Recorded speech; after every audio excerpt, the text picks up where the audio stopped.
చెప్పగలుగుతుంది. Great job.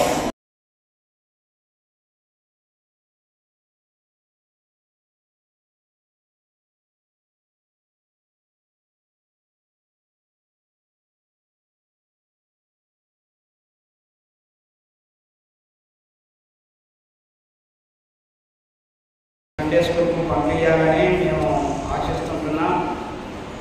మళ్ళొకసారి మీరు చప్పట్లు కొట్టండి. ఎవరి కోసం చెప్పకుంటే ఎట్లా కొడతారు మీరు? నాకు అర్థం. మళ్ళొకసారి చప్పట్లు కొట్టండి అని అంటున్నా, చెప్తున్నా విషయం ఏంటిదని. ఇప్పుడు అలా కొట్టాను కదా పాడిన వాళ్ళకు. ఇప్పుడు దాన్ని నేర్పించిన వాళ్ళకు టీచర్లకు కొట్టండి. వాళ్ళ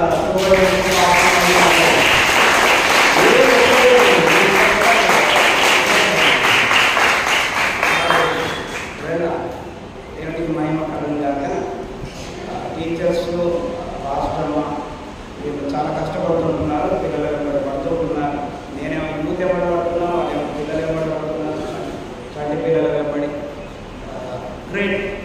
మాకు ఇప్పుడు నాణ్యమైన యూత్ మాత్రము దేవుని సన్నిధిలో ఆసక్తి కానీ పరిగెత్తుకొని వస్తున్న బిడ్డలు దొరికేందుకు దేవునికి వందనాలు. వాళ్ళని బట్టి ఇట్లా చెప్తే అట్లా నేర్చుకుంటున్నాను.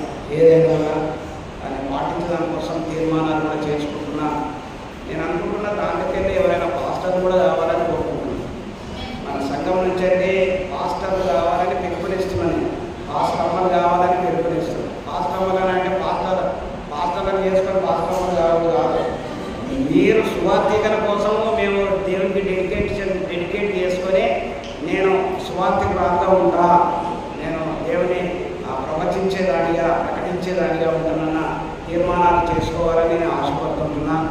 కాబట్టి దేవుడు నన్ను దీవించినాక మన సంఘంలో అనేకమైన అద్భుతాలు దేవుడు చేయాలి.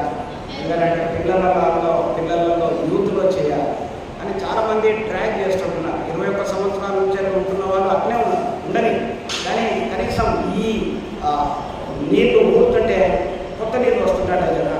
కొత్త నీళ్లు ఎప్పుడైనా చెట్ల తగ్గుతుంటే మీకు చెడిమంట తెలుసో తెలియదు.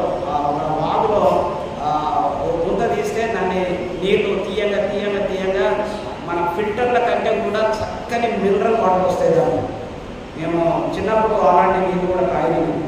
అయితే అలాంటి ఫిల్టర్లో ఫస్ట్ అంతా కూడా మురికి నీళ్ళే వస్తాయి తవ్వినప్పుడు. కానీ దాన్ని చల్లుతున్నప్పుడు వాటర్ ఏమైపోతాయంటే తేజ్ అయిపోతాయి. అలాగా చాలామంది జనరేషన్స్ పెళ్లి చేసి పంపించేసింది. నేను అనుకుంటున్నా మొదటి దాంట్లో చాలామంది లేరు, ఇంకొక 5 ఉండవచ్చు. కానీ చాలా మట్టుకు దేవుని కృప వలన కొత్త తరం వచ్చేసింది. వాళ్ళందరూ కూడా కొంతమంది ఎగిరిపోయారు, ఇంకా కొంతమంది దేవుని కోసం మేము డెడికేట్ చేసుకుంటామని చెప్పేసి నిలబడ్డారు. కాబట్టి ఈ రోజున అదే అంటే నేను దీన్ని ఇంతగా ఎందుకు చెప్పుకుంటూ వస్తున్నానంటే కుటుంబ వ్యవస్థ మన కుటుంబ వ్యవస్థ ఎట్లా ఉంటున్నది అన్న దాని గురించి దేవుడు నాతో మాట్లాడమని చెప్పాడు. పోయిన వారం అదే విషయాన్ని కుటుంబ వ్యవస్థ గురించే మాట్లాడాను. అంటే కుటుంబంలో తండ్రి బాగుంటే కొడుకులు బాగున్నారా లేదా, బిడ్డలు బాగున్నారా లేదా. ఒకవేళ తల్లిదండ్రులు చెడిపోయినట్లయితే పిల్లలు కూడా అదే పరిస్థితిలో ఉన్నారా లేదా. బైబిల్ దాని గురించి ఏం మాట్లాడుతున్నాం. ఇది చాలా ప్రాముఖ్యమైన విషయాలను మనము ఈ రోజున కొంచెం సేపు ధ్యానం చేస్తాం. మీరు యథావిధిగా పోయిన వారము మనము చదువుకున్న మాదిరిగానే కీర్తన గ్రంథము 128వ కీర్తన 1వ వచనాన్ని మనం చదువుకుందాం. మీకు ఒకవేళ బైబిల్ లేవా, ఎవరికైనా బైబిల్ లేకుంటే నన్ను అడగండి, నేను ఒక బైబిల్ను ప్రొవైడ్ చేయగలను. ఎవరికైనా బైబిల్ అవసరం ఉంటే మళ్ళించుకోండి, తీసుకోకుండా.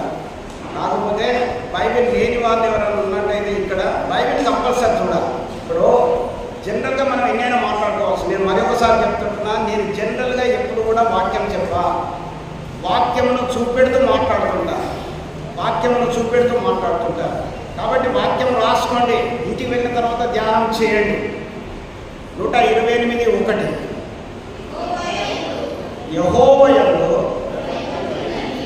ఇప్పుడు చదివిన గట్టిగా చదివితే నోట్ల ఎందుకు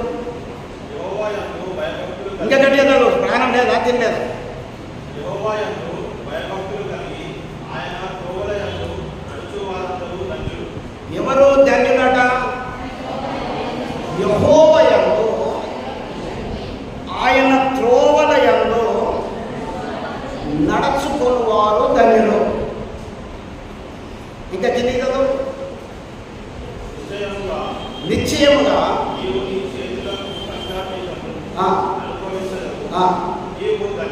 నీవు ధన్యుడవు, నీకు మేలు కలుగును. ఇప్పుడు ఎవరైతే ఏ కుటుంబ వ్యవస్థనైతే, ఏ భార్య భర్తలైతే యెహోవా దేవుడు, యేసుక్రీస్తు దేవుడు అంటే భయపడే కుటుంబం ఏదైతే ఉన్నదో వారు ధన్యమైన కుటుంబము. వాళ్ళు కష్టపడ్డ దానిని వాళ్ళు తృప్తిగా భోజనం చేస్తారు. అప్పులు చేసి పప్పులో కాలేయరు, అప్పులు చేసి అవమానాల పాలు కారు. నీ చేతుల కష్టార్జితమును నువ్వు అనుభవించడం అంటే ఏంటిది? What does it mean? చాలా మంది ఇల్లు కట్టుకుంటున్నారు, దాంట్లో లేరు. చాలా మంది కోట్లు సంపాదిస్తుంటారు, తినలేడు.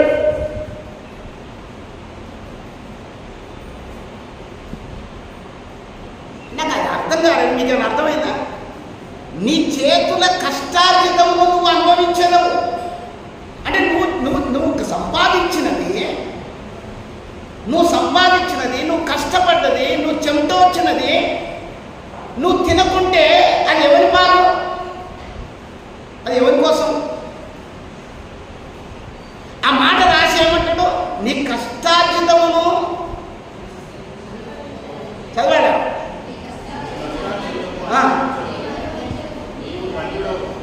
ఏంటంటే నీ కష్టార్జితమును నువ్వు తింటే నువ్వు ఎవరివి? నువ్వు ధన్యుడు, ధన్యమైన కుటుంబము.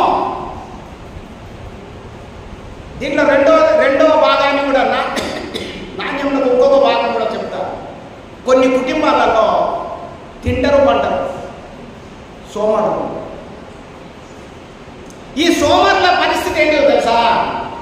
సోమరులు అనే కంటే దరిద్రులు అనడం బెస్ట్. వాళ్ళు ఏ కుటుంబములో పని చెయ్యరో, ఏ కుటుంబములో పని అంటే అమ్మో ఎవరేమనుకుంటారో, నేను రోడ్డు మీద ఒకవేళ టీ స్టాల్ పెట్టుకుంటే ఏమనుకుంటారో, కూరగాయలు అమ్ముకుంటే ఏమనుకుంటారో, వాడు దరిద్రుడు. ముసలలో రోడ్డు పక్కకు ఎర్రటెండలో ఇంత గంప పెట్టుకొని కూర్చుంటుంది. ఎవరొచ్చుకుంటాడో నాకు తెలియదు. మేము అమ్మనే పోయేటప్పుడు ఏమనుకుంటామని అంటే ఆమె కూర్చున్నదేదో అదే రోడ్డుకు ఏదైనా చెట్టు కింద కూర్చుంటే ఏమైతుంది అని మేము మాట్లాడుకుంటూ పోతాం. కానీ మేము అప్రిషియేట్ చేస్తాం. ఎందుకో తెలుసా? వృద్ధాప్యము ఎండ దెబ్బ కొడితే ఏం దిక్కులేదు, కానీ ఓ 10 రూపాయలు సంపాదించాలన్న ఒక ఆశ ఆమె లోపల. అందుకనే బైబిల్లో సొలొమోను రాజు ఏం రాస్తాడో తెలుసా? ఏం రాస్తాడు? ఓ సోమరి, నువ్వు చీమల దగ్గరికి వెళ్ళు, వాటి ప్రవర్తనను చూడు, అవి వాటి కాలమందు అవి ఎంత సమకూర్చుకుంటున్నాయో ఒకసారి ఆలోచన చెయ్యి అని అంటాడు. ఈ రోజున కుటుంబ వ్యవస్థ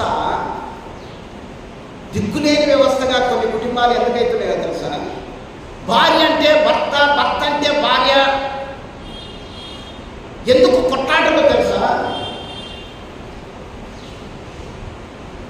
ల్యాక్ ఆఫ్ మనీ, డబ్బు పొదవా ఉండడం. నువ్వు ఏం చేస్తున్నావు, ఇప్పుడు నువ్వేం చేస్తున్నావు అని చెప్పేసి భార్య అంటే నువ్వేం తెచ్చినావు అని అంటాడు. అరే ఆమె నువ్వు బికారాన్ని రాకపోయినా దరిద్రుడా అంటే ఆమె తీసుకొస్తే నువ్వు బతుకుతావా? ఆమె తీసుకొస్తే నువ్వు పెద్ద కుటుంబ లెక్క నువ్వు సంసారం చేస్తావా?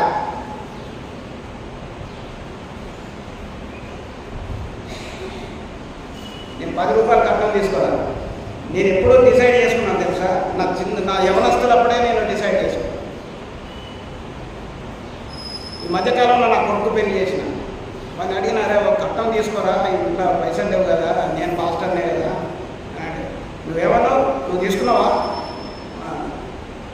చూసుకున్నా. మరి పెళ్ళి అని ఎట్లా చేస్తాం రా అంటే, దేవుడు చేస్తాడు.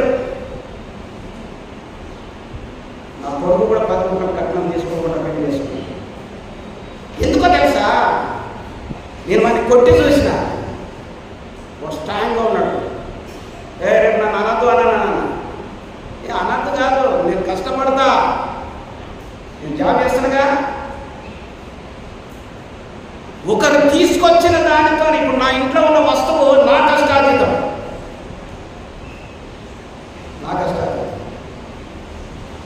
నేను నా కుటుంబ వ్యవస్థను చక్కగా కట్టుకుంటున్నాను, విశ్వాసంతో కట్టుకుంటున్నాను. నీ కుటుంబ వ్యవస్థ ఎట్లున్నది ఒకసారి ఆలోచన చేయండి. నీ కుటుంబ వ్యవస్థ ఎట్లున్నదో ఆలోచన చేయండి.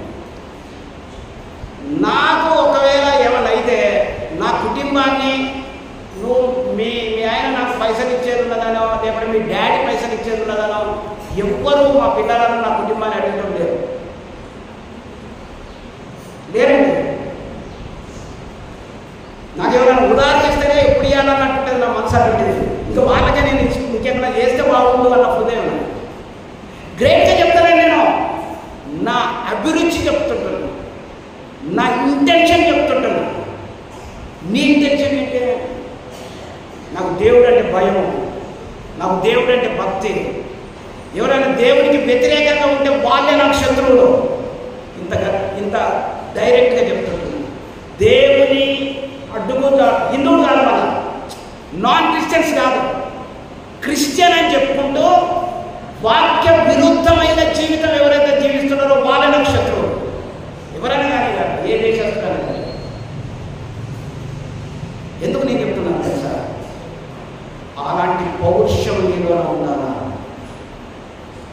మనము జీనియాలజీ అంటే చూడండి, అంటే మీ తాత ఎట్లుండే, తర్వాత మన పిల్లలు ఎట్లున్నారు అన్నదాన్ని మీరు బైబిల్లో మీరు చూడలేదు. కానీ మీకు కొన్ని నేను చూపెట్టడం కోసం ప్రయత్నం చేస్తా, నాతో మీరు ఏకీభవించండి. 2వ రాజుల గ్రంథము అందరూ తీయండి, ప్రతి ఒక్కరూ బైబిల్లో తీయండి. బైబిల్ లేకుంటే మళ్ళొకసారి చెప్తానా, నేను బైబిల్ ఇస్తాను ఎవరికైనా ఒకరు, నా ఇష్ట బైబిల్ ఉంది. 2వ రాజుల గ్రంథము అందరూ చూడాలా. ఇప్పుడే కాదు, నేను ఎన్ని రోజులైతే ఇది చెప్తానో ఈ సబ్జెక్టు, ఒక ఫ్యామిలీ గురించి, దీన్ని ఖచ్చితంగా చూడాలి.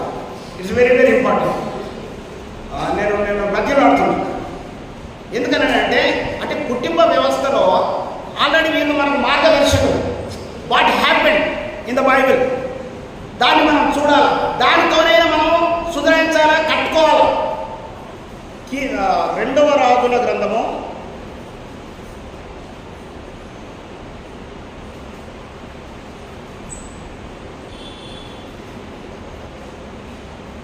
18వ అధ్యాయము 1 నుండి మెల్లగా చదువుదాం. చూడండి, నేను చదువుతుంటా, మీరు జాగ్రత్తగా ఆలోచించండి. ఇశ్రాయేలు రాజును ఏలా కుమారుడనైన హోషేయ ఏలుబడిలో 3వ సంవత్సరమందు యూదా రాజును ఆహాబు కుమారుడునైన హిజ్కియా. ఇప్పుడు మన వంశవారి గురించి చెప్తే ఏమంటారు? మీ ఇంటి గురించి నువ్వెవరు అని అంటే నువ్వేం చెప్తావు? అని హానం అని అంటారు. కానీ బైబిల్లో అట్లా ఉండదు. తాత, ముత్తాత, ఆ తాత కొడుకు అంటే మన అయ్య, అప్పుడు నువ్వేంటిది అట్లుంటుంది అన్నాడు బైబిల్లో. ఇది ఒక క్రమం. అంటే ఒక ల్యాండ్ కొన్నప్పుడు ఇప్పుడు మనకు అమ్మినోని డాక్యుమెంట్ కాకుండా ఆయనకు అమ్మినోని డాక్యుమెంట్ తీసుకుంటే ఈ ల్యాండ్ పర్ఫెక్ట్ అన్నాడు. అర్థమవుతుందా? అట్లనే నువ్వెవరు నిజంగానే ఆయన కొడుకువా అనే దానికోసము ఒక 2-3 తరాల నుంచి వెళ్ళి తాత ముత్తాతలను కూడా పేర్లు బైబిల్లో రాపించింది. అయితే ఈయన పేరు హిజ్కియా. ఇప్పుడు 2వ వచనం నుంచి మనం చూసుకున్నాం. అతడు ఏలనారంభించినప్పుడు 25 ఏళ్ల వాడై యెరూషలేమునందు 29 సంవత్సరములు ఏలను. 20 సంవత్సరాల యవనస్తులు ఇక్కడ ఉన్నారా? 25 సంవత్సరాలు. ఒక 25 సంవత్సరాలు అంటే ఇప్పుడు నువ్వు ఏం చేస్తావు? ఈయన రాజు ఉన్నాడు, రాజు అయి కూర్చున్నాడు. అంటే నీ గురి, నీ అంబిషన్ ఒకసారి నువ్వు చూసుకోవాలి. సరే, ఇప్పుడు అది కాదు. అతని తల్లి జకర్యా కుమార్తె, ఆమె అబి అని పేరు. ఇప్పుడు 3వ వచనం చాలా ఇంపార్టెంట్, మీరు బైబిల్ చూడాలి. తన పితరుడైన దావీదు చేసినట్లు, అతడు యెహోవా దృష్టికి పూర్ణముగా నీతిని అనుసరించెను. ఇప్పుడు దీంట్లో మనకి ఏమర్థమైందండి? ఫ్యామిలీ గురించి చెప్తున్నా నేను. ఒక కుటుంబ వ్యవస్థలో ఇప్పుడు హిజ్కియా ఎవరిని చూసిండు? ఈ హిజ్కియా దావీదు సంతానం నుంచి వచ్చిన వాడు, అంటే వాళ్ళ జీనియాలజీ నుంచి వచ్చిన వాడు. ఇక్కడ తన పితరుడైన దావీదు ముత్తాత ఎట్లా నడుచుకున్నాడట? యెహోవా దృష్టికి పూర్ణ హృదయంతో నడుచుకున్నాడు. నీతిని అనుసరించి ఆయన నడుచుకున్నాడు. ఈయన ఎట్లా పూర్ణ హృదయంతో నీతిని అనుసరించి నడుచుకున్నాడు అంటే, ఆ 4వ వచనంలో ఉన్నత స్థలములను కొట్టివేసి, విగ్రహములను పలగొట్టి, దేవతా స్తంభములను పడగొట్టి, మోషే చేసిన ఇత్తడి సర్పమును చిన్న భిన్నములుగా చేసెను. దానికి ఇశ్రాయేలీయులు నెహుష్టానాం అని పేరు పెట్టారు. నెహుష్టానాం అని అంటే పాము. అయితే దానికి ధూపం వేయించు వచ్చి ఉండిరి. అతడు ఇశ్రాయేలీయుల దేవుడైన యెహోవా యందు విశ్వాసం ఉంచిన వాడు. అతని తర్వాత వచ్చిన యూదా రాజులలోనూ, అతని పూర్వీకులైన రాజులలోనూ అతనితో సమానమైన వాడు ఒకడు లేడు. అతడు యెహోవాతో హత్తుకొని ఆయనను వెంబడించుటలో వెనుక తీయక, ఆయన మోషేకు ఆజ్ఞాపించిన ఆజ్ఞలన్నిటినీ గైకొనుచుండెను. ఎవరు చెప్పండి? ఎవరు? హిజ్కియా. ఈయన ఎవరిని ఎగ్జాంపుల్గా చేసుకున్నాడు? దావీదు ఎవరు? ఆయన పితరుడు, అతని ముత్తాత. ఇప్పుడు చాలామంది మనవరాలు ఉన్నారు. మీ తాత బిహేవియర్ను ఎప్పుడైనా గమనించినా? మీ అమ్మమ్మ నాయనమ్మ బిహేవియర్, మీ నాయన తండ్రి వాళ్ళ తండ్రి ఒకవేళ ముత్తాత చూసినట్టు ఉంటే దాన్ని ఒకసారి ఆలోచన చేయండి. ఇప్పుడు ఏదో ఆదివారం పోయినామో మస్తు ప్రసంగం చేసాడు, ఆ ప్రసంగం మస్తుండే, మస్తు అవన్నీ మర్చిపోండి. వాట్ యువర్ లర్నింగ్, నీ పిల్లలకు నువ్వేం నేర్పిస్తున్నావు? నువ్వేం నేర్చుకుంటున్నావు? నీ పితరులు ఏం చేసిండ్రు?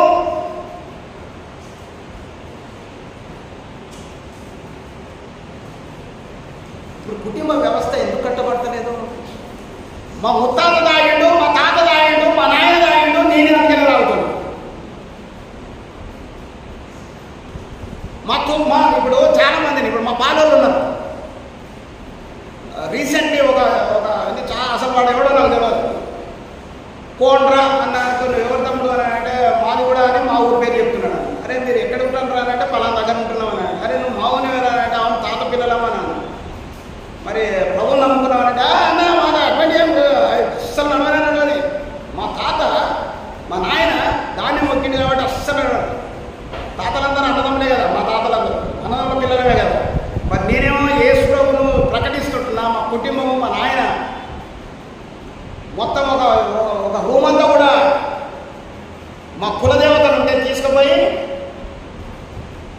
తీసేసి ప్రభువుని నమ్ముకున్నాడు. మా చిన్న ఆయన శివసత్తి జుట్టు కత్తిరించేసి మా నాయన కత్తిరించేసాడు. లేదురా అంటే ఆయన కూడా మొత్తం మానుకొని ప్రభువుని నమ్ముకొని ఆయన చావు చనిపోయేంత మటుకు ప్రభువుకు నమ్మకం ఉండి చనిపోయాడు. మీ పితరులను జ్ఞాపకం చేసుకో. ఇక్కడ హిజ్కియా ఎవరిని జ్ఞాపకం చేసుకుంటున్నాడు? ఎవరిని ఎగ్జాంపుల్గా తీసుకుంటున్నాడు? వారి బిహేవియర్ ఇక్కడ రాస్తుంటున్నాడు. ఇప్పుడు 3వ వచనం నుంచి చాలా, తన పితరుడైన దావీదు చేసినట్లు యెహోవా దృష్టికి పూర్ణముగా నీతిని అనుసరించెను. ఇప్పుడు కీర్తనకారుడు ఏం రాస్తున్నాడు? యెహోవాయందు భయభక్తులు కలిగిన వాడు ఇలాగ ఆశీర్వదించబడును. నీ కుటుంబము ఆశీర్వదించబడకపోవడానికి గల కారణం, నువ్వు అనుకుంటున్నావు నేను ఒక ఇల్లు కట్టుకున్నా పర్వాలే నేను ఆశ్రయించబడ్డా అని అనుకుంటున్నావు. ఇల్లు కట్టుకున్న పెద్ద గ్రేటేం కాదు. ఇల్లు కట్టుకున్న పెద్ద గ్రేటేం కాదు. కారు కొనుక్కోవడం పెద్ద గ్రేటేం కాదు. ఇప్పుడు without any down payment car ఇస్తున్నారు. షోకు కొనుక్కున్నావు అనుకో, 5-6 నెలల తర్వాత నువ్వు కిస్తీలు కట్టవాడు వాడు లాభం వెళ్ళిపోతాడు. షో కూడా అవి కాదు. ఆశీర్వాదము అంటే ఏంటిదో తెలుసా? నువ్వు 3 పూటల నీవు నీ కుటుంబము తృప్తిగా సంతోషముగా భోజనం చేయడం. ఆశీర్వాదం అంటే ఏంటో తెలుసా? నువ్వు అన్ని కూడా తినగలగడం. ఆశీర్వాదం అంటే ఏంటో తెలుసా? నీ ఇంట్లో కలకలు లేకుండా ఉండడం. ఆశీర్వాదం అంటే ఏంటో తెలుసా? నీ భార్య నిన్ను ప్రేమించడము, నీ భర్త నిన్ను ప్రేమించడము, నీ పిల్లలు నీకు లోబడము. పరిశుద్ధాత్మ దేవుడు ఇక్కడ సంచరిస్తుంది. What is your family? భర్త ఏదైనా మాట నాకే చేద్దా, భార్య ఏమండి అదే. పురుషులారా, స్త్రీలు చాలా జ్ఞానవంతులు. పురుషులకు చెప్తున్నా, పురుషులకు చెప్తున్నా, జాగ్రత్తగా. స్త్రీలు చాలా జ్ఞానవంతులు. స్త్రీలకు ఎక్కడ లేని ఓపిక.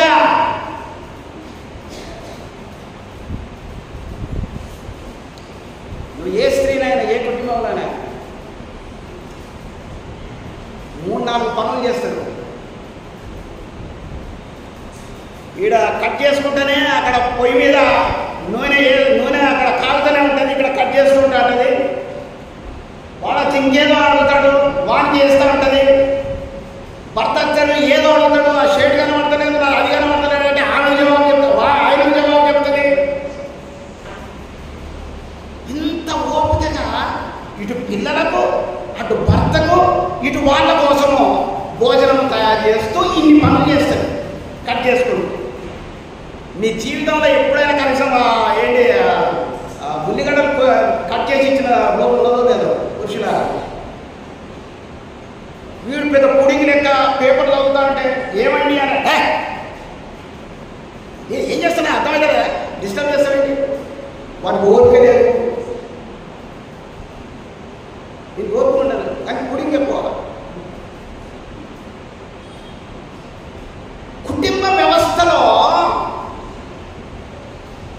స్త్రీ ఓపిక మంత్రాలే. ఆమెను ఒక్కసారి నువ్వు చాలా బాగున్నావు, ఈ రోజు బాగా కనబడుతున్నావు అంటే రాదు, ఆమె నీకు ఎన్ని అంటే అన్ని చేసేస్తుంది. అంత మంచిది. కుటుంబ వ్యవస్థను కట్టుకోవడం నేర్చుకోండి. మా తాత మా అవ్వను తండ్రిటోడు అని అంటే మా తర్వాత కూడా మళ్ళీ అదే తండ్రిటోడు అని అంటే మళ్ళీ మా నాయన కూడా మీ అమ్మ అదే పరిస్థితిలో ఉన్నట్టయితే నీవు కూడా రేపు పెళ్లి చేసుకున్న తర్వాత అదే పరిస్థితి. అందుకని ఇక్కడ జ్ఞాపకం చేసుకుంటున్నాడు. Is not a ordinary person, is హిజ్కియా is not a ordinary person. హిజ్కియా రాజు, యూదా రాజు. ఆయన తన పితరులను జ్ఞాపకం చేసుకుంటున్నాడు. ఏమని జ్ఞాపకం చేసుకున్నాడంటే, మా తాత యెహోవా దృష్టికి నీతిగా నడిచిండు. ఆయన నీతిగా నడిచే దానికోసం ఆయన చేసిన క్రియ ఏంటిది? ఉన్నత స్థలములను కొట్టివేసిండు, విగ్రహములను పగలగొట్టిండు. ఈ రోజున నీకే విగ్రహం ఉన్నది? నీకే విగ్రహం ఉన్నది? భార్య ఉండగానే ఇంకా నీకు సైడ్ సెటప్ ఏమైనా ఉన్నదా? భర్త ఉండగానే ఇంకేమైనా సైడ్ సెటప్ ఏమైనా ఉన్నదా? ఏంటిది నీ విగ్రహం? ఎంతమంది మీ ఫోన్ లాక్ తీసేసి నీ భార్యకి ఇవ్వగలుగుతారు? ఎంతమంది మీ భర్తలకు మీ ఫోన్ లాక్ లేకుండా మీ భర్తలకు ఇవ్వగలుగుతారు? ఫోన్ వచ్చిన ఎవరెత్తమన్నా నేను నా ఫోన్ ఎత్తుకుంటా? ఏంటిది నీ సీక్రెట్? నీ భార్య నీ ఫోన్ ఎత్తకుంటే ఇంకెవరు ఎత్తుతారో? నీ భర్త నీ ఫోన్ ఎత్తకుంటే ఇంకెవరు ఎత్తుతారో? దానికి లాక్లు ఎందుకో? నీ భార్య ఫోన్ లాక్ తెలుసా నీకు? సహోదరులరా, నీ భర్త లాక్ మీకు తెలుసా? మీ పిల్లల లాక్స్ మీకు తెలుసా? అంతేగా ఫీల్ అవుతుంది, నా ఫోన్ ఎందుకుంటావు? Something is happening. ఏదో పాపము, ఏదో దోషము, ఏదో కుట్ర కుతంత్రము నీ ఇంట్లో తిష్ట వేస్తున్నది. జాగ్రత్త.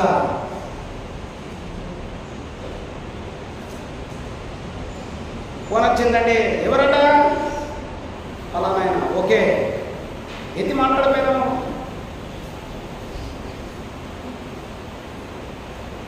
నీవు సీక్రెట్స్ మెయింటైన్ చేస్తున్నావా? నీ ఇల్లు ఎన్నడూ దీవించబడదు.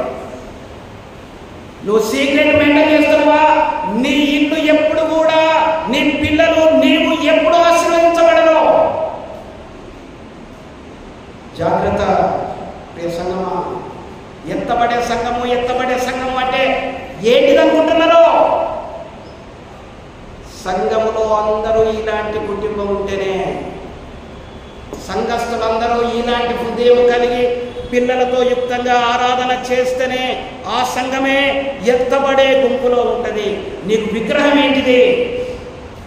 చాలా మంది బిడ్డలను చాలా ప్రేమిస్తారు, ఓకే. చాలా మంది కొడుకులను ఎక్కువ ప్రేమిస్తారు, ఓకే. చాలా మంది భర్తలను భార్యను ప్రేమిస్తారు, ఓకే. ఐఎమ్ నాట్ డినైయింగ్, నేను కాదనడం లేదు. కానీ దేవుని తర్వాతనే ఏదైనా, నీ పని తర్వాతనే కాదు, నీ పని కంటే ముందుగాల దేవుని తర్వాతనే నీ పని. చాలా మంది పనులకు దాసోహమై దేవుని సన్నిధికి దూరస్తులై వాక్యములు పోగొట్టుకుంటున్నారు, విశ్వాసములు పోగొట్టుకుంటున్నారు, నిలువెచ్చని స్థితిలో ఉంటుంటున్నారు. అందుకనే కుటుంబ వ్యవస్థలో అలజడులు జరుగుతుంటున్నాయి.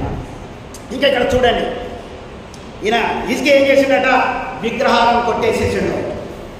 ఈ రోజున నీకు ఎలాంటి విగ్రహం ఉన్నదో దాన్ని నువ్వు ఈ రోజున కొట్టేయాలా, అవి తునాతునకలైపోవాలా. ఇంకా మోషే ఇత్తడి సర్పమును చిన్న భిన్నము చేసెను. దాని నేహు అంటేనే పాము, దానికి ధూపం వేస్తే దాన్ని తీసేసాడు. 5వ వచనం, ఇశ్రాయేలుల దేవుడనే యెహోవా యందు విశ్వాసం ఉంచిన వాడు అతని తర్వాత వచ్చిన యూదా రాజులలోనూ అతని పూర్వీకులైన రాజులలోనూ అతనితో సమానమైన వాడు ఒక్కడు లేడు. ఈ రోజున నీ కుటుంబం గురించి నువ్వేం చెప్పుకోవాలి తెలుసా? మా కుటుంబం లేక ఏ కుటుంబం లేదండి అని నువ్వు చెప్పుకునేంత స్థితి ఉండాలి. గర్వంతో కాదు సుమా. నిజంగా నీ భర్తజ్ఞం ఉంటే, నిజంగా నీ భార్య ప్రభువులో కట్నం ఉంటే, దేవుని వాక్యం ఎడల, దేవుని సన్నిధి ఎడల, సువార్త ప్రకటించే ఎడల, ఇచ్చుట ఎడల, పంపించుట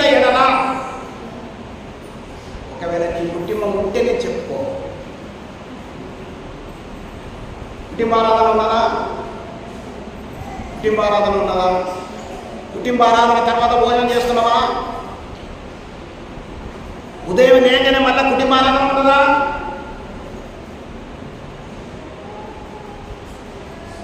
ఒకసారి ఆలోచన చేసుకోండి. చాలామంది ఏమవుతుందో తెలుసా, ట్రెండ్ మారింది సార్. ట్రెండ్ మారవచ్చు, వాక్యం ముఖ్యం ఉన్నది. వాక్యమే మనకు ప్రమాణం. నువ్వెవరి వల్లగా అందుకనే నేను ఎవరిని కేర్ చేసి ఎవరికి భయపడతానో, ఎవరిని నేను హానం చేస్తానో తెలుసా? దేవుడిని ప్రేమించేవాడు వాక్యానుసారంగా ప్రేమించేవాడు. అంతే. దేవుడు కూడా బెతనియకు పోతున్నప్పుడు ఒకటే ఇంటికి పోయేది, మరియా మార్తా లాజరు వాళ్ళ ఇంటికి వెళ్ళేది. ఎందుకో అక్కడ క్రిస్టియన్ లేరా? దేవుడు ఆ పని చేసి ఏమన్నాడు తెలుసా?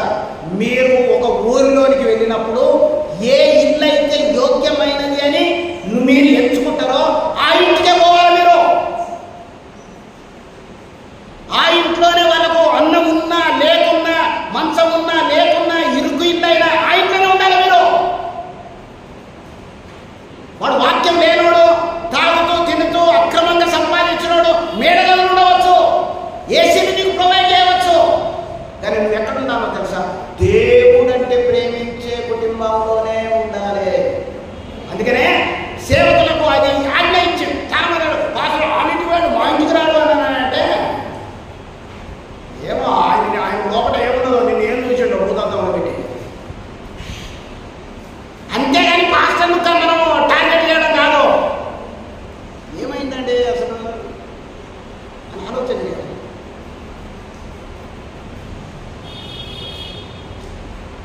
ఇక్కడ విశ్వాసం వచ్చిన అతని తర్వాత ఎవరు కూడా, అతని ముందు తర్వాత కూడా ఎవరు లేరు అంటున్నాడు. ఎందుకో తెలుసా? 6వ వచనంలో క్లారిఫై చేస్తుంటున్నాడు. అతడు యెహోవాతో, నాకు అర్థం కాలేదు, నాకేం తెలియదు కాదు, ఆ మాట నాకు అర్థం కాలేదు అంటున్నా. హత్తుకొని అంటే నాకు అర్థం కాలేదు అంటున్నా. హత్తుకోవడము కొంతమంది సెకండ్ ఎట్లిస్తారో తెలుసా? ఇట్లిస్తారు. కొంతమంది ఏమో ఇంతే ఇస్తారు. ఇక కొంతమంది ఏమో చెయ్యడు. సంతోషంగా నాకు ఇస్తారు. ఇడువమ్మా అని అంటే నీ బలంలో రావాలని అంటే ఇడువే నా చెయ్యి. చాలా మంది ఉంటుంది. హార్ట్ఫుల్, హత్తుకోవడము. ఎవరిని హత్తుకున్నాడంట? చాలా మంది దేన్ని హత్తుకుంటున్నారు? ఫోన్ హత్తుకుంటున్నారు, సినిమాలను హత్తుకుంటున్నారు, మందు హత్తుకుంటున్నారు, లోకంలో హత్తుకుంటున్నారు, లోకము అభిరుచులను హత్తుకుంటున్నారు. నేను బిడ్డరా, ఈ రోజున హిజ్కియా నీకు ఏం గుణపాఠం నేర్పిస్తుంది? హిజ్కియా కుటుంబము, ఆయన ఫ్యామిలీ ఈ రోజున మనకి ఏం నేర్పిస్తున్నది? ఒకసారి ఆలోచన చేయండి. చాలా కుటుంబాల గురించి నేను చెప్పుకుంటాం వల్ల నేను ఇష్టపడుతుంటున్నాను. ఎంత సమయం ఉంటే అంత సమయానికి ముగించి మళ్ళీ నీ కుటుంబము దీవించబడకపోవడానికి అక్రమంగా ఎంతమంది అయినా డబ్బులు సంపాదిస్తున్నాడు. దేవుడు నీ కష్టార్జితమును దీవిస్తున్నాడా? నీ నీతి, నీ నిజాయితీ అయిన పైసలు, సర్టిఫికెట్లే దొంగ సర్టిఫికెట్లు,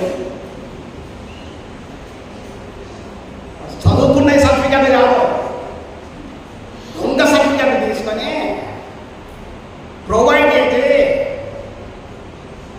నడుస్తున్నాను. నేను అంత దూరం వెళ్ళడం లేదు. గవర్నమెంట్ స్కాలర్షిప్లో ఎంతమంది మానేసిందని చెప్పేసి నేను అంత దూరం వెళ్ళడం లేదు. దాని తర్వాత కానీ దేవుని కోసము, దేవునిని హత్తుకున్నవాడు జీవించే విధానం. నువ్వు లోకాన్ని హత్తుకుంటే దేవుణ్ణి హత్తుకోలేవు, దేవుణ్ణి హత్తుకుంటే నువ్వు లోకంలో హత్తుకోలేవు. సరే, ఇప్పుడు ఈ యొక్క గ్రంథములో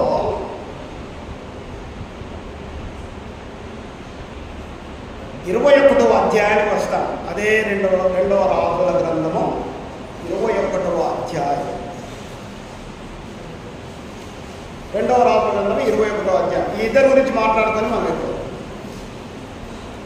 21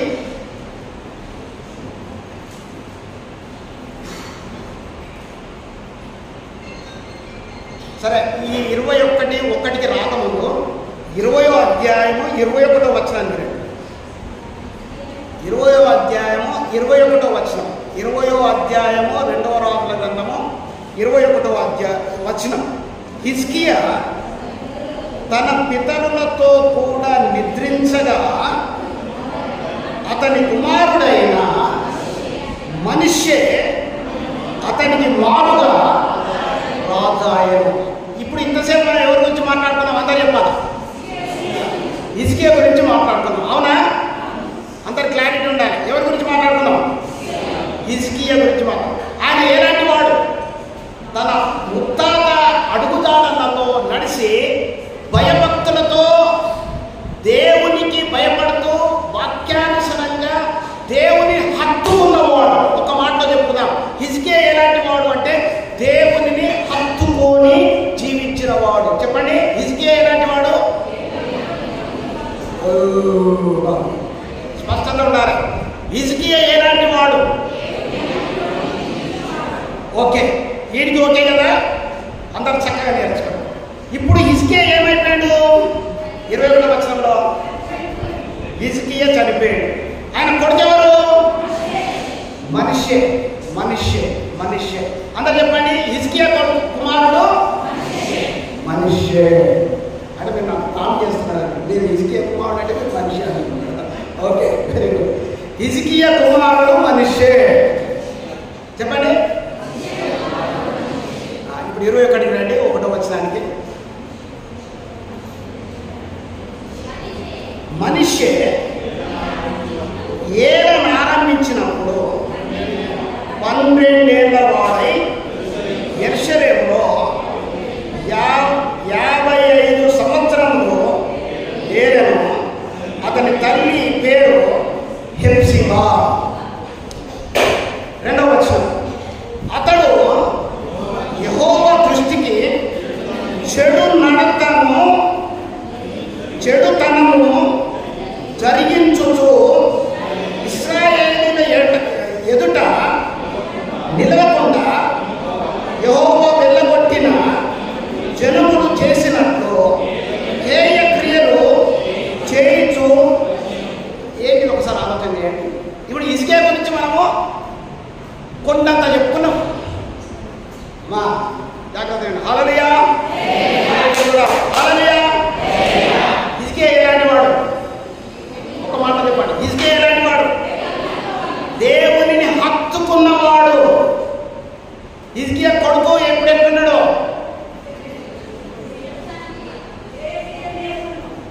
చెప్పండి. మీరు బైబిల్ చూడాలా? బైబిల్ చూడాలా? నేను ఇప్పుడు మీకు వాక్యం చెప్తాను. నేను ఇప్పుడు బైబిల్ క్లాస్ చెప్తున్నా. హిజ్కియా కొడుకు ఎవరని చెప్పినా? మనిషి ఎలాంటి వాడు? చెడు, దేవుని యెహోవా దృష్టికి చెడుతనమును జరిగించుచు హేయ క్రియలు చేయించున్నవాడు. చెప్పండి. ఇప్పుడు మోషే మనిషే యెహోవా దృష్టికి చెడుతనము జరిగించుచు హేయ క్రియలు చేయించున్నవాడు. ఇప్పుడు కుటుంబ వ్యవస్థలో తన తండ్రి ఎంత చక్కగా దేవునిని హత్తుకొని విశ్వాసములో నీతిగా యథార్థంగా జీవించిన తన కడుపులో పుట్టిన కొడుకు ఎట్ట చెడ్డోడైపోయినట్టు? ఎవరికి ఇక్కడ ఫాల్ట్ ఎవరిది? ఇప్పుడు హిజ్కియా దేవునిని హత్తుకొని చక్కగా నడిచినందుకు సంతోషిస్తామా?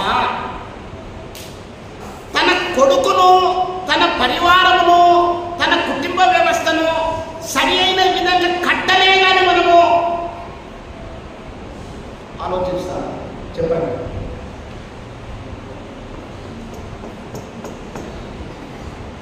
నేను మంచోళ్ళని ఒకవేళ అనుకుంటే నా కొడుకు చెడ్డోడైతే నేను నా కొడుకుకి ఏమి నేర్పించిన? నేను మంచోడైతే లేకపోతే వాళ్ళ తల్లి రాష్ట్రంలో మంచిదైతే బిడ్డ చెడ్డదైతే ఏమి నేర్పించింది? ఇప్పుడు ఆడు చెడిపోయిందని దానికోసం వీడు చెడిపోయిందని మాట్లాడుకుంటూ అది రెండో విషయం. నీ కొడుకు లోకంలో నడుస్తున్నాడు, అది రెండో విషయం. నీవు ఏమి నేర్పించినవు?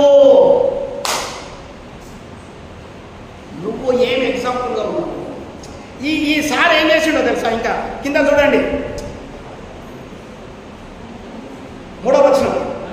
తన తండ్రి అయిన హిజ్కియా పడగొట్టిన ఉన్నత స్థలములను అతడు తిరిగి కట్టించి బయలుదేవతకు బలిపీఠములను కట్టించి ఇశ్రాయేలు రాజైన అహాబు చేసినట్లు దేవతా స్తంభములను చేయించి నక్షత్రములకు మ్రొక్కి వాటిని పూజించుచుండెను. ఇప్పుడు నేను ఇంతకుముందే చెప్పిన మా నాన్న ఏం చేసిండని చెప్పిన, మాకు గృహ దేవతలు ఒక ఇంచోడు ఉండే, అవి తీసుకుపోయి చెరువులు వేసి పడేసాడు. ఇప్పుడు నేను మా నాయనప్ప చేసేసి దేవుని అడుగుదామని నడిచాను. నేనేం చేశాను అంటే మళ్ళీ చెరువులకు పోయి అవి ఏరుకొని వచ్చి అన్నింటినీ వెతికి తీసుకొచ్చి మళ్ళీ వాటిని ఏం చేసిందంటే నిలబెట్టింది.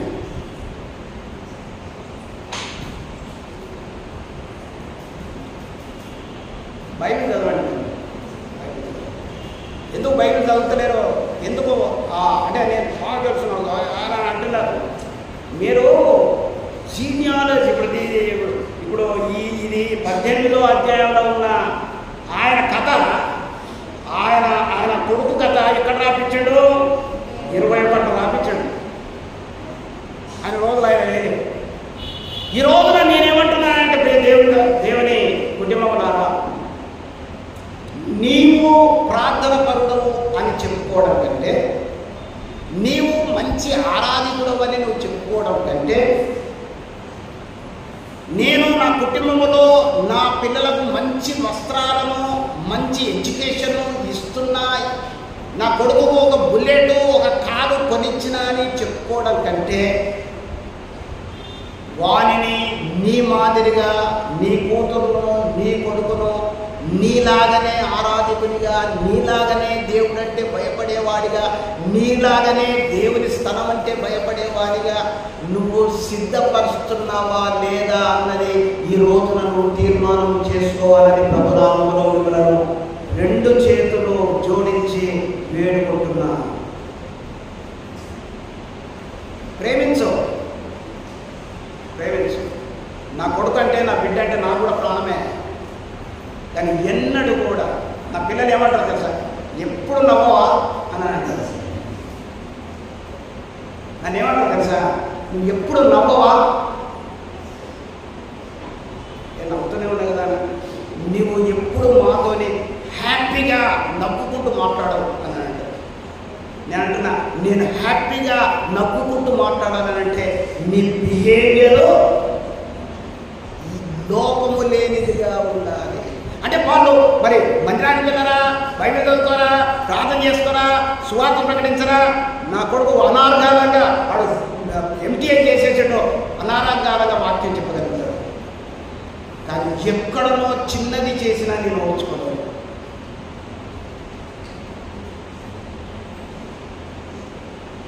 సంపూర్ణముగా దేవుని స్వరూపంలో దేవుని సంగమా కుటుంబంలారా, ఈ రోజు నుంచి మీరు ఆలోచన చేయాలి. నీ పిల్లలను నువ్వెట్లా పెంచుతున్నావు?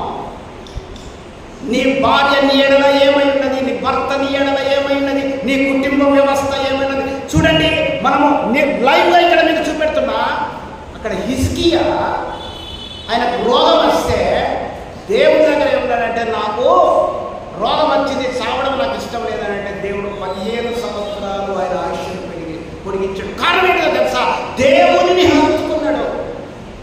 ఈ రోజున నేనంటున్నా 90% ఆఫ్ ద పీపుల్, అంటే ప్రజలన్నీ 90% of the Christian community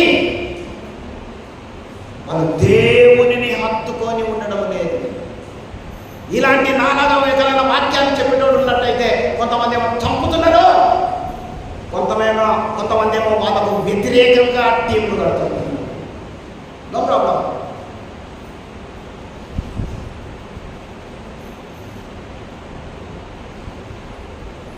no problem. కాకిలాగా 100 ఏళ్ళు బ్రతకడం కంటే హంసలాగా 5 ఏళ్ళు బ్రతకడం కాదు.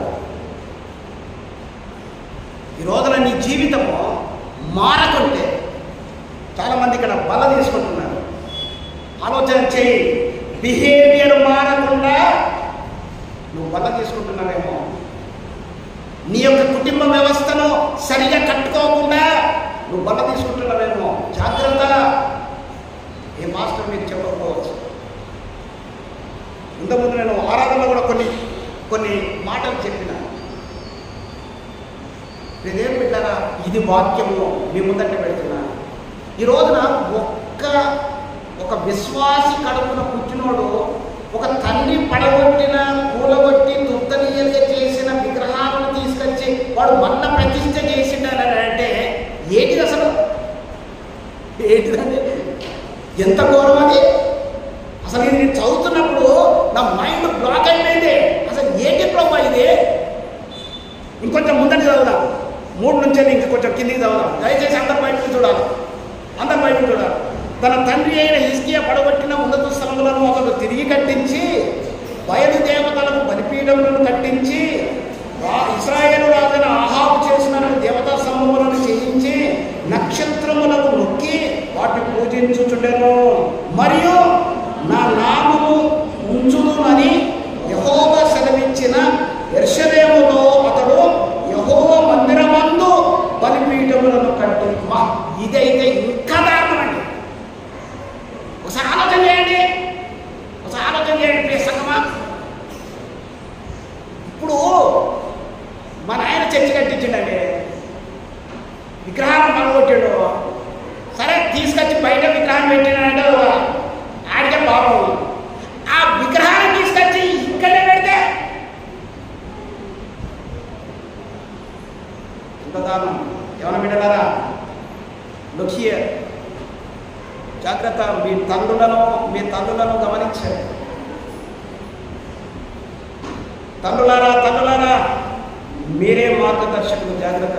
నువ్వు మరలబడుతున్నావా భర్తకు? రేపు అది కూడా పెళ్ళైన తర్వాత మరలబడుతుంది. నువ్వు తాగుతున్నావా? నువ్వు సీక్రెట్గా నువ్వు ఫోన్లు మాట్లాడుతున్నావా? రేపు ఆమె కూడా అదే పనిచేస్తుంది. డెఫినెట్లీ. నీ భర్తకు నువ్వు లోపడతలేవా? తప్పకుండా ఆమె కూడా అలా భర్తకు లోపడి. నీ భార్యను ప్రేమిస్తలేవా? నీ భార్య మాటలు వింటలేవా? తప్పకుండా నీ కొడుకు కూడా రేపు అదే పరిస్థితులు ఉంటాడు. డెఫినెట్లీ. ఎందుకంటే ఒక్క కడుపులో పుట్టినాడు, హిజ్కియా కడుపులో పుట్టినాడు. తండ్రి ఏమో మొత్తం తూర్చేసాడు, దేవుణ్ణి సంతోషపెట్టాడు. ఇప్పుడు అన్నింటికి తీసుకొచ్చాడు, పాపములు కట్టుకుంటున్నాడు.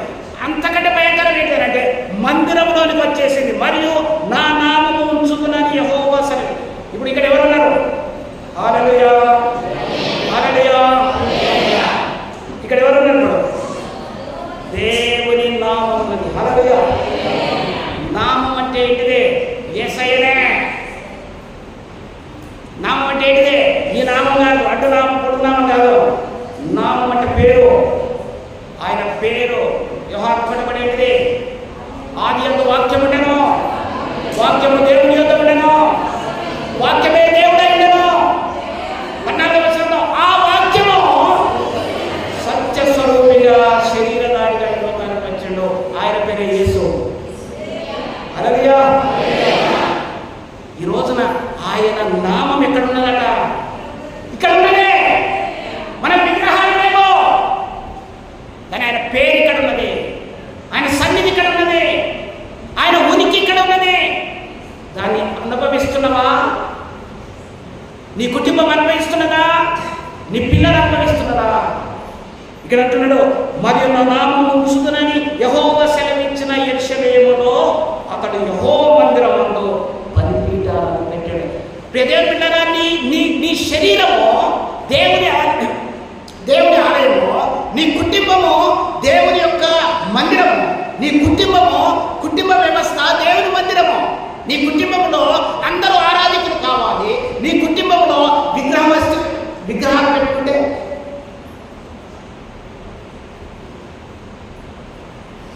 నీ ఇంటికి ఏమొస్తున్నాయి? నీ ఇంట్లోకి ఏమేమి తీసుకొస్తున్నాడు? నీ కొడుకు ఏం తీసుకొస్తున్నాడు, నువ్వేం తీసుకొస్తావు? ఒకవేళ నువ్వు మంచోడే, నువ్వేం తీసుకొస్తావు? నీ కొడుకు ఏం తీసుకొస్తున్నాడు? నువ్వు కొడుకు కూడా మంచోడే, నీ బిడ్డ ఏం తీసుకొస్తున్నది? నీ బిడ్డ కూడా మంచిదే, నీ కోళ్ళు ఏం తీసుకొస్తున్నది? కోళ్ళు కూడా మంచిదే, నీ అల్లుడు ఏం తీసుకొస్తున్నాడు?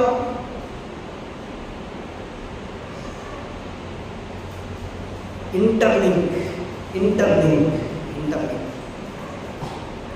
కుటుంబ వ్యవస్థ కూలిపోవడానికి ఇంటర్లింక్.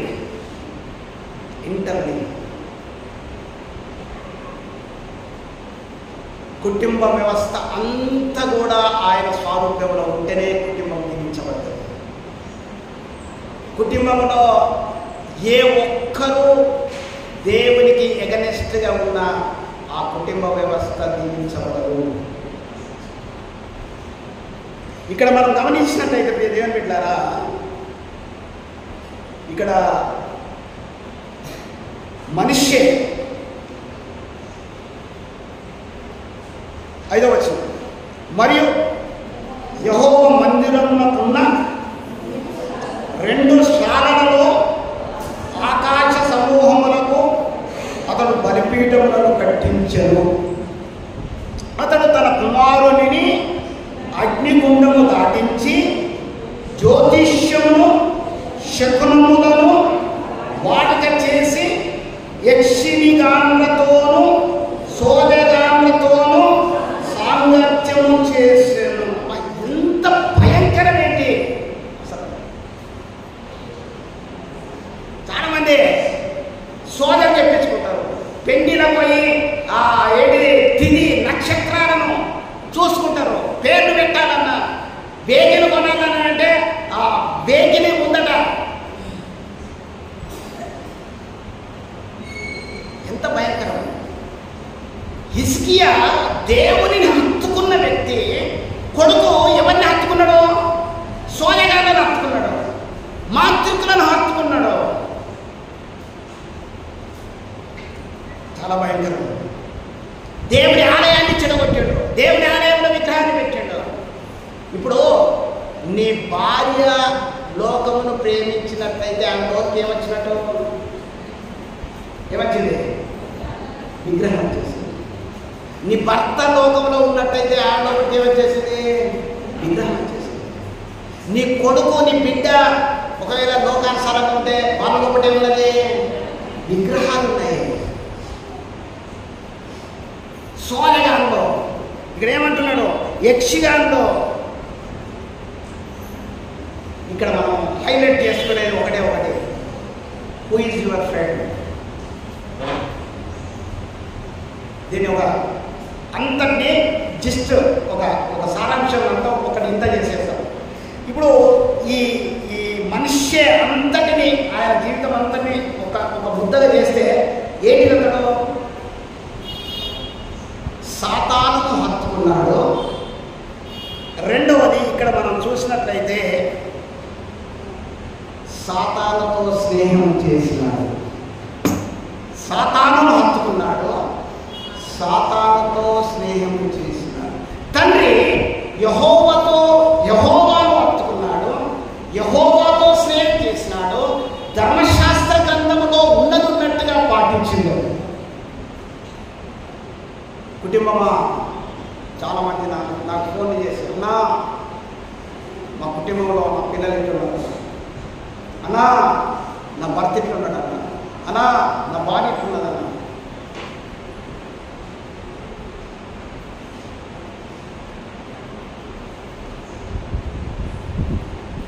ఇప్పుడు ఒక సేవకుడికి ఫోన్ చేసాడు,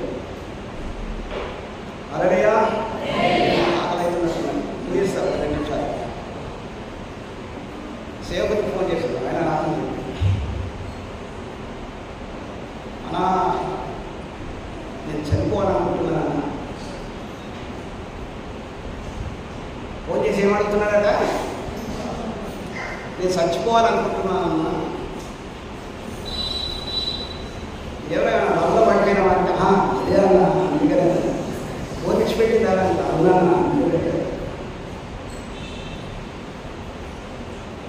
సర్లే సాయంత్రం కలుస్తారా, నాకు ఫోన్ చేయి, టచ్లో ఉన్నారంట. ఫోన్ పగిలిపోయిందన్నా. పగిలిపోయిందా, నువ్వే పగల పెట్టావరా, ఫోన్ చేయమంటే ఎత్తేసావు కదా. అవునన్నా, దానికి చెప్తున్నాను.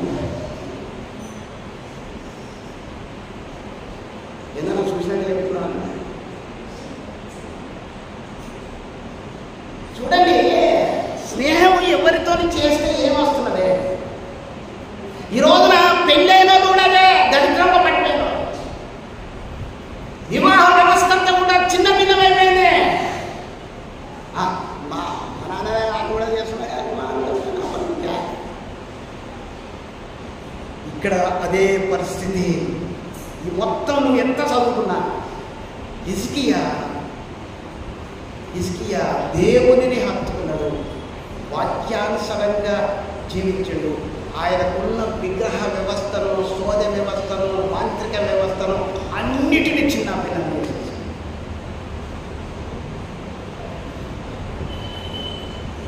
చాలామంది మా కొడుకు పెళ్ళప్పుడు అలా పలానా తారీఖు రాద్దాను, పలానా తారీఖు రాద్దాను, బాగుంటుందని. నేను అదే తారీఖు చేస్తాను, నో ప్రాబ్లం. అదే రోజు చేస్తాం, శనివారం, నో ప్రాబ్లం. ఏమిటారా, మనం దేనిని హత్తుకుంటామో దానిని బట్టి కుటుంబ వ్యవస్థ దీవించబడుతుంది. కాబట్టి ఈ రోజున మనిషే లోకానుసరమైనదిగా, లోకానుసరమైన నడకలో నడుస్తుంది. సరే, ఇప్పుడు ఇంకొక మాట చెప్పి నేను ముగిస్తాను. 2వ రాజుల గ్రంథము 21వ అధ్యాయం 19వ వచనానికి రండి.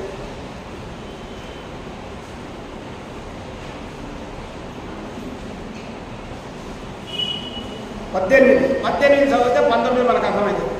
ఇంతకుముందు 20-21 చదివితే మనకు అర్థమైంది కదా. 20వ అధ్యాయం 21 చదివితే మనకు అర్థమైంది. ఆయన చచ్చిపోయాడు, ఈయన వచ్చాడు. హిజ్కియా చనిపోయాడు, మనిషే ఆయన వచ్చాడు.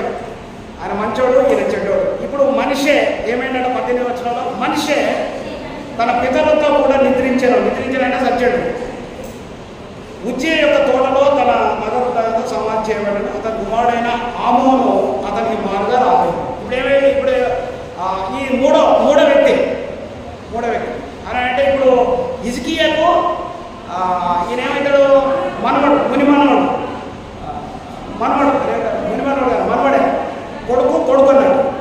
మనవడు.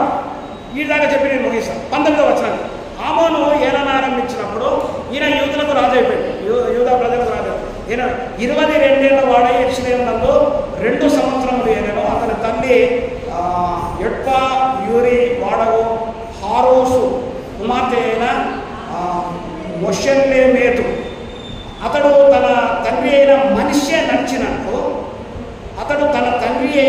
మనిషే నడిచినట్టు యెహోవా దృష్టికి చెడు నడత నడిచాడు. ఇప్పుడు ఎవరిని చూసిండు, ఎక్కువ అటాక్ అయింది ఎవరు? ఇప్పుడు జాగ్రత్త, నేను ముగిస్తున్నా, ఇది మీరు నేర్చుకొని చక్కగా ఉండబో. హిజ్కియా తన ముత్తాతలైన దావీదు చర్యలలో మంచి నేర్చుకొని దేవుడికి యోగ్యంగా జీవించాడు. ఇప్పుడు ఈ మనిషే కొడుకు ఈ ఆమోను అనేటైన ఎవరైతే ఉన్నాడో ఈయన ఎవరిని చూశారంటే హిజ్కియా చూశారంటే కదా, ఎవరిని చూసింది? తండ్రిని చూసింది. ఇక్కడ కన్ఫ్యూజన్ నాకు అనిపిస్తుంది. ఏం లేదు కదా, ఎందుకంటే తీసుకురా, కొంచెం ఆలోచన చేసి మంచిగా నేర్చుకుంటేనే మన కుటుంబ వ్యవస్థ అంటే నేను కుటుంబ వ్యవస్థలో ఎవరిని చూస్తున్నారు, ఎవరిని హంచుకుంటున్నారు, ఎందుకు కుటుంబ వ్యవస్థ చిన్న భిన్నమవుతున్నది అది నేర్పించాలని నేను ప్రయత్నం చేస్తున్నాను. పరిశుద్ధాత్మ దేవుడు దానిని మనం ప్రొజెక్ట్ చేయాలని ఇష్టపడుతున్నాడు. ఇతడు తన తాతను చూడకుండా, హిజ్కియాను చూడకుండా అతడు తన తండ్రిని చూసి దేవుని దృష్టికి ఏమైపోయాడట? చెడు నడత నడిచినాడు. తన పితరుల దేవుడైన యెహోవాను విసర్జించి యెహోవా మార్గమందు నడవక తన తండ్రి ప్రవర్తించినట్లు తాను ప్రవర్తించుచు తన తండ్రి పూజించిన విగ్రహములను తాను పూజించెను. ఒకటే చెప్తున్నాడు, నీవు పూజించడము, హత్తుకోవడము దేనినైతే చేస్తావో నీ పిల్లలు దానినే హత్తుకుంటారు. ఎప్పుడూ దానిని అంటే దేవుడంటే భయము, భక్తి, దేవుడంటే నీతి, నిజాయితీ అనేది ఎప్పుడు వస్తుంది అని అంటే తండ్రిగా నువ్వు చెప్పినప్పుడు. తండ్రిగా నేను ఇక్కడ ఏమంటున్నానంటే హిజ్కియా కూడా ఆయన పరలోక రాజ్యానికి ఆయన హక్కుదారుడుగా ఆయన కోసము తాను దేవునికి హత్తుకొని జీవించిండు, కానీ కుటుంబాన్ని పట్టించుకోలేదు. ఈ రోజున ఈ కుటుంబాన్ని పట్టించుకోకుండా ఈయననైతే లోకంలో కలిసిపోయాడు, ఈవెన్ గుడిలోని కూడా తీసుకొచ్చాడు, విగ్రహాలను పెట్టేసిండు. కాబట్టి ఈ కొడుకుకు ఈయన ఏం నేర్పించగలుగుతాడు? ఈయన లోకంలోనే ఉన్నాడు కాబట్టి ఏం నేర్పించలేదు. కాబట్టి కొడుకు కూడా అదే పరిస్థితిలో ఉండేది. కాబట్టి ఈ రోజున దేవుని బిడ్డలారా, మీ ముత్తాత మీకు తెలుసో తెలియదో నాకు తెలియదు. మీ ముత్తాత నీకు తెలిసినట్లయితే మీ ముత్తాత జీవిత విధానం ఏంటిది, మీ తాత జీవిత విధానం ఏంటిది, మీ తండ్రి జీవిత విధానం ఏంటిది, వాళ్ళలో నుంచి నువ్వు ఏ గుణపాఠం నేర్చుకున్నావు, నీకు పుట్టిన పిల్లలను నువ్వు ఏ రీతిగా నడిపిస్తున్నావు, వాళ్ళు దేనిని హత్తుకొని ఉన్నారు. చివరిగా హిజ్కియా దేవునిని హత్తుకున్నాడు. మనిషి విగ్రహములను, లోకమును హత్తుకున్నాడు. వారి స్నేహము, మనుష్య స్నేహము లోకము. హిజ్కియా స్నేహము యెహోవా దేవుడు. ఆ రీతిగానే మనుష్య కుమారుడు ఆమోను కూడా ఆయన స్నేహము లోకము, ఆయన స్నేహము విగ్రహము. కాబట్టి ఈ రోజున నీవు ఎవరితో స్నేహిస్తున్నావు, ఎవరు నీ దేవుడు, నీ పితరుల దగ్గర నువ్వేం నేర్చుకున్నావు, నిన్ను చూసి నీ పిల్లలు ఏమి నేర్చుకుంటున్నారు? జాగ్రత్త.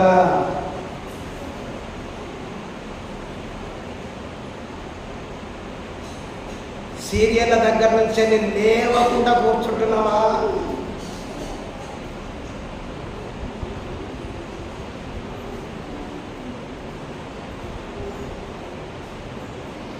వ్యర్థమైన మాటలతో నీ టైంను హెచ్చిస్తున్నావా?